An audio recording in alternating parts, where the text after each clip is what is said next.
আসসালামু আলাইকুম। Technique easy এডুকেশনের পক্ষ থেকে নবম দশম শ্রেণীর শিক্ষার্থীদের জানাচ্ছি শুভেচ্ছা। আজকের পর্বে চলো আমরা নবম অধ্যায়ের অনুশীলনীর সৃজনশীলটা একটু সমাধান করি। কি বলছে দেখো তো। 12 বছরের বিনিতা বেশ স্বাস্থ্যবতী এবং চঞ্চল প্রকৃতির। হ্যাঁ, খুবই ভালো কথা। সে তার সারাদিনের কার্যক্রমের অনেকটা সময় দৌড়ঝাঁপ খেলাধুলা করে কাটায়। কিশোর বয়সে বা ছোট বাচ্চাদের তো এইটাই হচ্ছে কাজ, দৌড়ঝাঁপ করা, খেলাধুলা করা। এখন কি বলছে, একদিন সে দৌড়াতে গিয়ে পড়ে গিয়ে পায়ের লিগামেন্টে আঘাত পায়। ঠিক আছে, এরকম দৌড়ঝাঁপ বা উঁচু জায়গা থেকে লাফ দিতে যাওয়া বা ভারী কিছু উঠাতে গেলে এমন সময় হচ্ছে আমরা প্রায়ই লিগামেন্ট ছিঁড়ে যাওয়ার ঘটনাটা শুনি। উঁচু থেকে লাফ দিলেও কিন্তু মাঝে মাঝে হচ্ছে লিগামেন্টটা ছিঁড়ে যায়।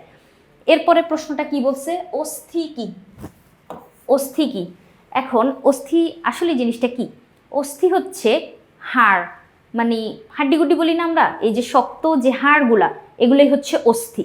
এখন এটা সাজায় কিভাবে লিখবো? অস্থি হচ্ছে যোজক কলার রূপান্তরিত রূপ। অস্থি কি লিখতে পারি? যোজক কলার রূপান্তরিত রূপ। এখন যোজক কলা কি জিনিস?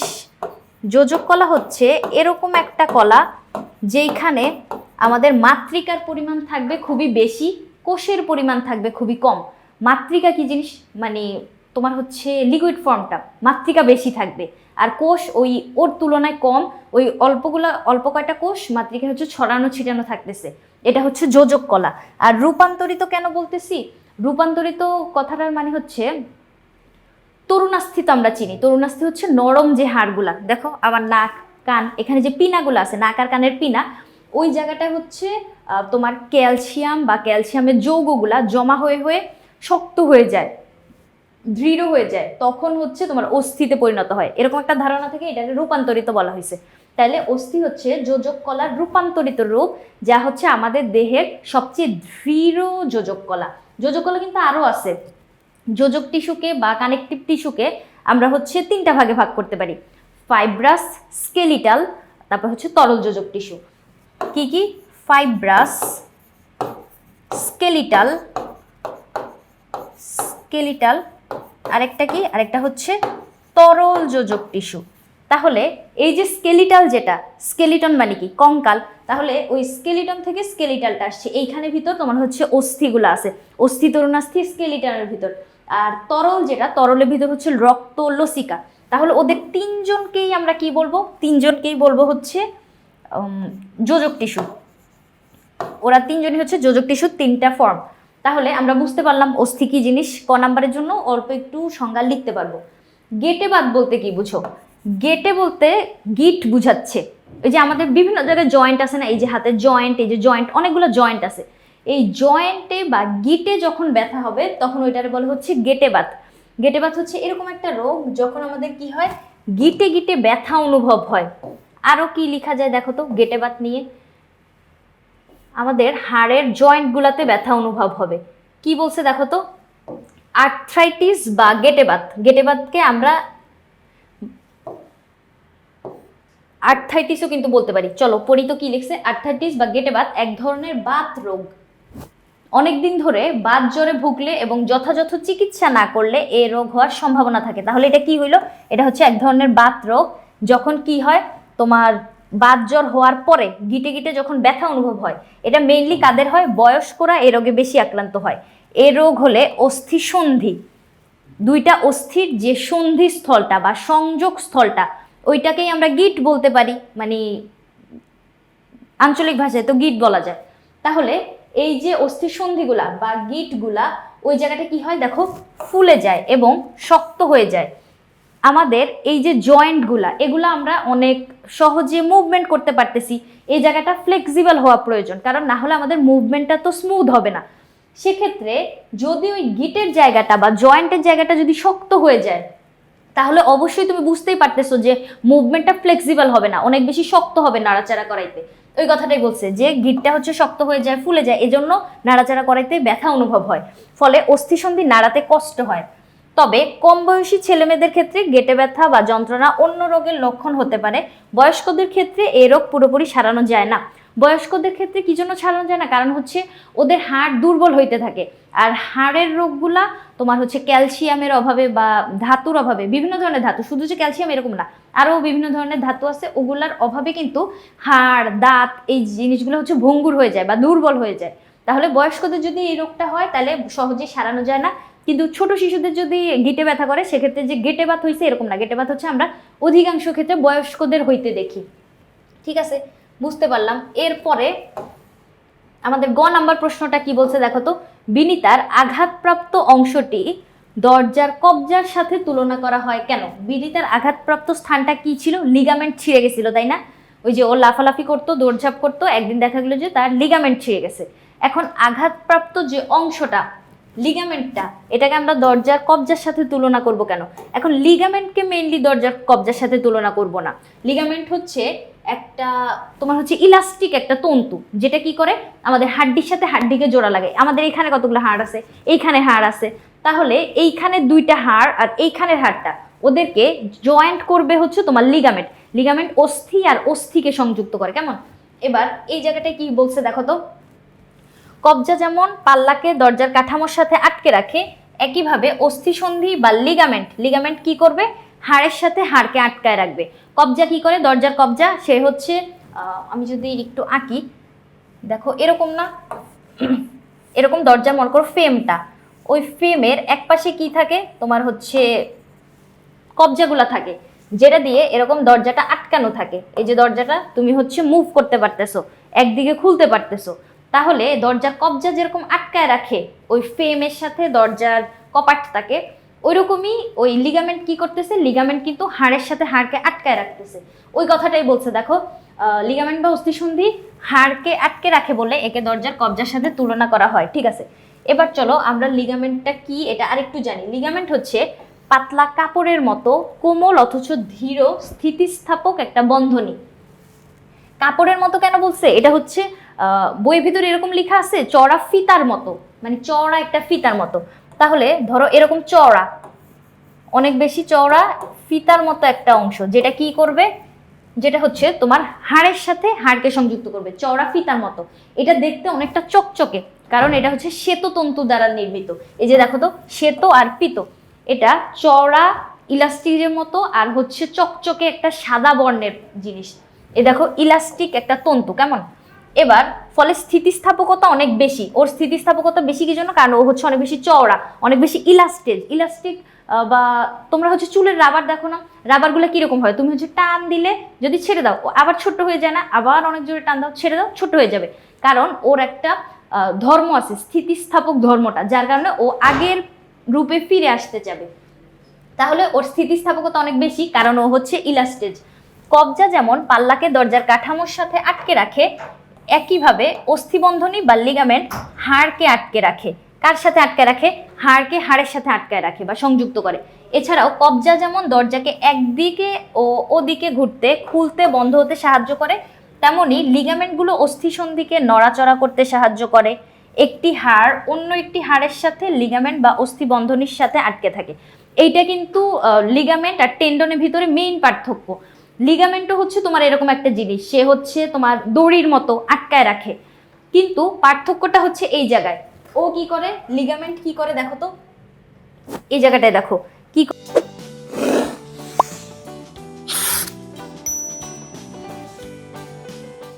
করে, একটি হাড় অন্য একটি হাড়ের সাথে, হাড় আর হাড়কে সংযুক্ত করবে কে? লিগামেন্ট। আর পেশি আর হাড়কে সংযুক্ত করবে হচ্ছে টেন্ডন। এই জায়গাটা হচ্ছে মেইন পার্থক্য। তাহলে লিগামেন্ট কি করলো? হাড়ের সাথে হাড়কে সংযুক্ত করলো। এতে অঙ্গটি সব দিকে সোজা বাঁকা হয়ে নাড়াচাড়া করতে পারে এবং হাড়গুলো স্থানচ্যুত আর বিচ্যুত হয় না। এই যে এই লাইনটা, এই যে স্থানচ্যুত যে হয় না, এই জায়গাটা একটু তোমাকে বোঝা লাগবে।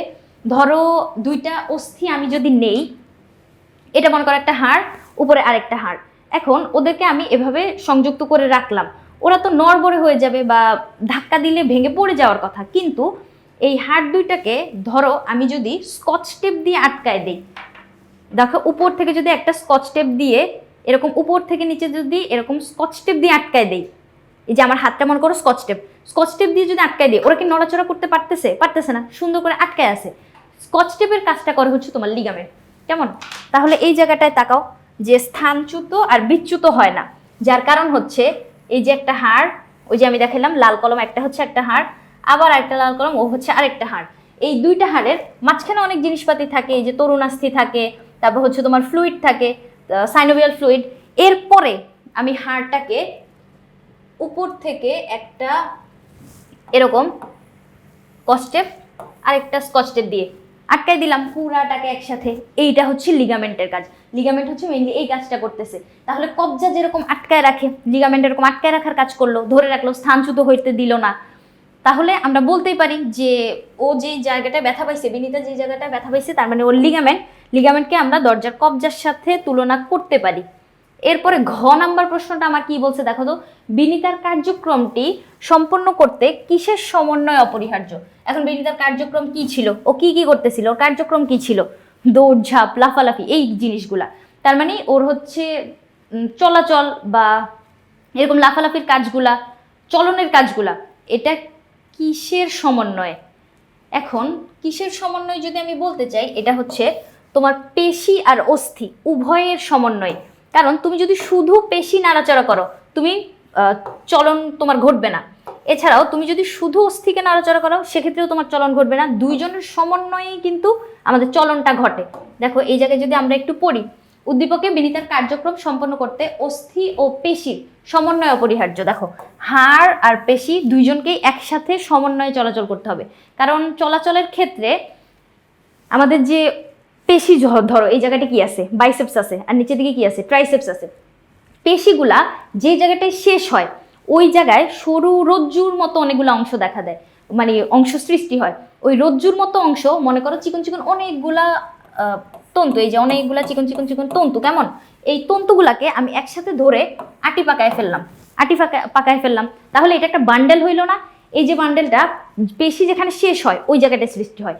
এখন একটা দড়ির মতো অংশ যে কোথায় যায় যুক্ত হয়েছে, পেশি থেকে বের হয়ে অস্থিতে যায় যুক্ত হয়েছে, হাড়ে যায় যুক্ত হয়েছে। তাহলে অস্থি আর পেশি দুজনকেই আমাদের লাগলো। এবার কি করব দেখো, দড়ির মতো অংশটা আমি যখন টান দিব, এই যে মানে দড়িটাকে যখন টান দিচ্ছি তখন কি হচ্ছে, আমার হাড়ও হচ্ছে বা অস্থি পুরো হাতটুকু এভাবে মুভ করতেছে, টান দিচ্ছি মুভ করতেছে, কেমন। তাহলে অস্থি আর পেশি একই সাথে যদি কাজ না করতো, আমি কখনো আমার হাতটা মুভ করতে পারতাম, ওরকমই আমার পা কি মুভ করতে পারতো, পা মুভ না করলে আমি এই দিক থেকে এই দিকে হাঁটতে পারতাম, কখনো পারতাম না। তাহলে এই কথাটাই এখানে বলছে যে অস্থি আর পেশির সমন্বয়ই আমাদের চলন, আমাদের দৌড়ঝাঁপ, সব যাই বলো, চলাচল করতে গেলেই তোমার দুইজনেরই সমন্বয় লাগবে। তারপরে পরিচলো, অস্থি দেহের কাঠামো কঙ্কালতন্ত্র গঠন করে। হ্যাঁ, অস্থি হচ্ছে হাড়গুলা, শক্ত হাড়, তাহলে ওরা তো কঙ্কাল গঠন করে, আমাদের স্ট্রাকচারটা ধরে রাখে, আকার আকৃতি চলন সবকিছু এই কঙ্কাল করে। পেশিতন্তু এই কাঠামোর উপর আচ্ছাদন তৈরি করে। হ্যাঁ, সবার প্রথমে কি থাকে, আমাদের কঙ্কাল তন্ত্র থাকে। কঙ্কালের উপরে তোমার হচ্ছে মাংসপেশিগুলা তৈরি হয়, মানে মাংসপেশি হচ্ছে পুরাটা লেয়ার করে থাকে। এই যে দেখো মাংসপেশি ভিতরে গেলেই হচ্ছে আমরা কঙ্কাল অনুভব করতে পারি, কঙ্কালের উপরে মাংসপেশিগুলো আছে। তাহলে এই কথাটাই বলছে যে পেশিতন্তু কাঠামোর উপর হচ্ছে আচ্ছাদন করে থাকে, কঙ্কালের কাঠামোর উপর পেশিতন্তুটা আচ্ছাদন করে আছে। ঐচ্ছিক পেশি টেন্ডন নামক ধীর স্থিতিস্থাপক অংশ দ্বারা অস্থিকে আটকে রাখে। ঐচ্ছিক পেশি কি জিনিস? ঐচ্ছিক পেশি হচ্ছে ওই পেশিগুলা যেই পেশি প্রাণী নিজের ইচ্ছায় নড়াচড়া করাইতে পারে, যেমন আমার হাত, পা, মাথা। মাথা বলতে করটিকা না, এই জায়গার অংশটা। তাহলে এই যে ঐচ্ছিক পেশি নিজের ইচ্ছায় নড়াচড়া করাইতে পারলা, পেশি আরও দুই ধরনের আছে, মানে মোট 3 ধরনের। অনৈচ্ছিক পেশি আছে একটা, যেটা প্রাণী নিজের ইচ্ছায় নড়াচড়া করাইতে পারে না, যেমন আমার রক্তনালী, এই যে রক্তনালীগুলা, এটা কি তুমি চাইলেই নড়াচড়া করাইতে পারবা? অথবা তোমার অন্ত্র, নাড়িভুড়ি যে পেটের ভিতর থাকে, ক্ষুদ্রান্ত্র, বৃহদান্ত্র, ওইগুলো কি তুমি চাইলেই নিজের ইচ্ছায় নাড়াচাড়া করাইতে পারবা? পারবা না। কিন্তু ওরা কিন্তু নড়াচড়া করে যখন ওদের প্রয়োজন হয়, খাদ্য যখন সামনের দিকে নেওয়া প্রয়োজন হয়, তখন কিন্তু অন্ননালী পেরিস্টালসিস পদ্ধতিতে এরকম সংকোচন প্রসারণ হয়। তাহলে ওরা নড়াচড়া করে, কিন্তু তুমি নিজের ইচ্ছে করাইতে পারতেছো না, ওইটা হচ্ছে অনৈচ্ছিক। আরেকটা হচ্ছে হৃৎপেশি, যে সারাক্ষণ নড়াচড়া করে, নড়াচড়া বলতে পাম্প করতে থাকে। হৃৎপিণ্ড কি পাম্প করতে থাকে না? তাহলে ওই আরো কয় ধরনের পেশি আছে। এখানে আমরা কাকে নিয়ে কথা বলবো? ঐচ্ছিক পেশি। ঐচ্ছিক পেশি টেন্ডন নামক ধীর আর স্থিতিস্থাপক অংশ দ্বারা অস্থিকে আটকে রাখে। এখন টেন্ডন কি জিনিস? এই যে আটি পাকাইছিলাম এই জায়গায়, এই জিনিসটাই হচ্ছে টেন্ডন। অনেকগুলো তন্তু একসাথে আটি পাকায় আছে, ওই দৃঢ় টেন্ডন দিয়ে হচ্ছে তোমার আটকে থাকতেছে। কে আটকে থাকতেছে? হাড় আটকে থাকতেছে।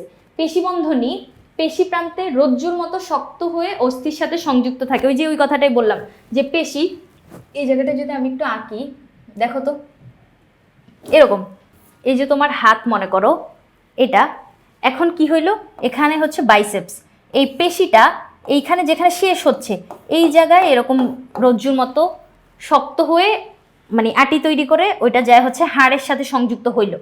এই যে জায়গাটা পেশি থেকে আসলো না, পেশি থেকে যায় তোমার হচ্ছে হাড়ের সাথে যুক্ত হইলো, ওই কথাটাই বলছে যে পেশি বন্ধনী পেশি প্রান্তে রজ্জুর মতো, এই যে দেখো পেশি এখানে শেষ, পেশির এটা প্রান্ত, পেশি প্রান্তে যায় রজ্জুর মতো শক্ত হয়ে গেছে, শক্ত হয়ে অস্থির সাথে সংযুক্ত হইলো, যেখানে হাড় আছে ওই হাড়ের সাথে যায় সংযুক্ত হইলো। পেশি অস্থির সাথে আবদ্ধ হয়ে দেহ কাঠামো গঠনে, দৃঢ়তা দানে, অস্থিবন্ধনী গঠনে সাহায্য করে, চাপ টানের বিরুদ্ধে যান্ত্রিক প্রতিরোধ গড়ে তোলে। এই যে কাজগুলো করতেছে, এই কাজের সমন্বয়েই কিন্তু আমরা চলাচল করতে পারি, দৌড়ঝাঁপ করতে পারি। তাহলে ওই যে উদ্দীপকের যে কিশোরীটা তার কাজগুলা সে কিভাবে করতেছে, এই দুইয়ের সমন্বয়েই কিন্তু করতেছে। এরপরে পরিত স্নায়বিক উত্তেজনা পেশির মধ্যে উদ্দীপনা জাগানোর ফলে পেশি সংকুচিত হয় এবং উদ্দীপনা অপসারণে পেশি পুনরায় স্লথ বা প্রসারিত হয়। মানে পেশিও তো তোমার সংকুচিত প্রসারিত হবে, পেশি সংকোচন প্রসারণের মাধ্যমেই কিন্তু ওই যে ওই জায়গায় দড়িটা হচ্ছে টান লাগতেছে বা ছেড়ে দিচ্ছে এরকম। মানে এখানে দেখো এই আমার যে এই হাড়টাকে এটাকে টেনে আমার বডির কাছে আনা লাগতেছে, তারপর আবার সামনের দিকে দিয়ে দেওয়া লাগতেছে। তাহলে এই জায়গায় কি হচ্ছে, সংকোচন প্রসারণের মাধ্যমে, পেশি সংকোচন প্রসারণের মাধ্যমে ওই অস্থিটা নড়াচড়া করতে পারতেছে, এই কথাটাই বলছে। এখন পেশি কিভাবে সংকুচিত প্রসারিত হবে, ওই যে স্নায়বিক উত্তেজনা পেশির মধ্যে যদি উত্তেজনা জাগায় সেক্ষেত্রে পেশি সংকুচিত হয় এবং উদ্দীপনা অপসারিত হয়ে গেলে তখন কি হয়, আবার স্লথ বা প্রসারিত হয়ে যায়। এই সংকোচন ও প্রসারণের সহায়তা সংলগ্ন অস্থির নড়াচড়া সম্ভব হয়। এভাবে পেশি কোনো অঙ্গকে প্রসারিত করে, দেহের কোনো অঙ্গকে ভাঁজ করে, প্রয়োজনে দেহের অক্ষ থেকে কাছে আনে।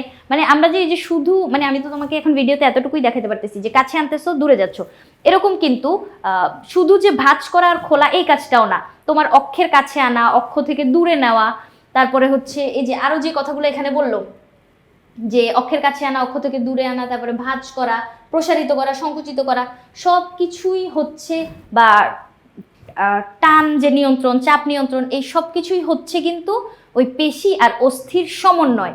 তাহলে উদ্দীপকে যে কথাটা বললো যে তার এই যে কাজগুলা এগুলা কিভাবে সম্পন্ন হচ্ছে, দেখো তো কি বলছে যে বিনীতা কার্যক্রমটি সম্পন্ন করতে কিসের সমন্বয় অপরিহার্য। তাহলে সমন্বয় বলতে হচ্ছে আমরা এরকম কাজ বুঝি যেটা হচ্ছে একসাথে করতে হবে, সমন্বয় মানে একসাথে করব। কে কে একসাথে করবে, তোমার পেশি আর অস্থির সমন্বয়ে হচ্ছে বিনীতার কার্যক্রমগুলো সম্পন্ন হবে, এটা আমরা বুঝতে পারলাম।